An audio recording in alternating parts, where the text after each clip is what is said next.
it's my friend again. I thought I was going to have to seek her out, but she did the finding for me. Good at that sort of thing, so she says. She wanted to go on an adventure, but my insides are still aching from the other night, so I invited to a dinner instead. We had a wonderful walk back from town.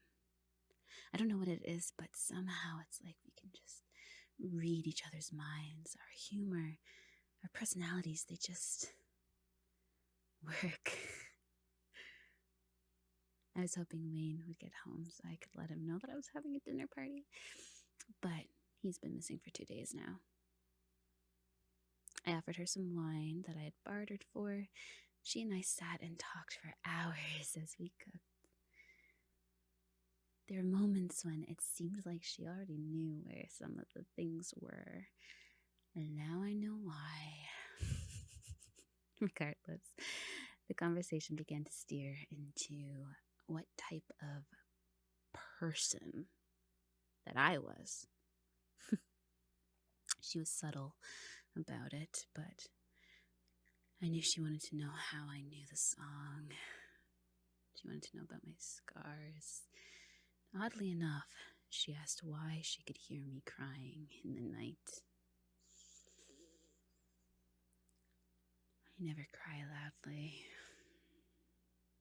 Not anymore. I've become a master at not making noise. I know just when to bury my face so no one will hear. So how did she know? She said she could read the lines on my face.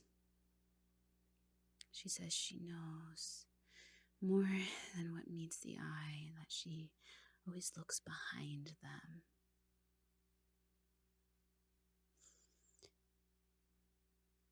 She kind of reminds me of my grandma. Maybe when she was 50 years younger or so. I bet Nan had all the men lining up for her too back in the day. It makes sense that Ela is like her. She hasn't confirmed it with me yet, but I can tell she leads something. I don't know if she captains a ship, but a pirate would not be a confusing name to give her. In order for Ela to understand where I've been, I knew I had to tell her everything. No one understood why I live the way I do. Face value. Everyone sees either stupid, naive little girl, or they see a kind, gentle, motherly soul. I have not been seen as anything in between.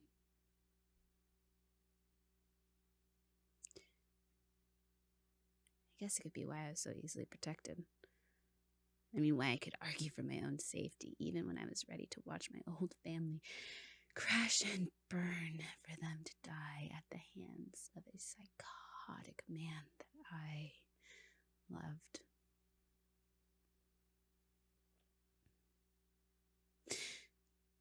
We sat on the sofa. She was gentle, eager to listen. It had been a long time since I felt this safe to open up to somebody. It scares me, if I'm honest. I know women like her. I worked to be a woman like her back in the day. But I feel like this is why I can trust her. I know what to tell her and what to keep to myself.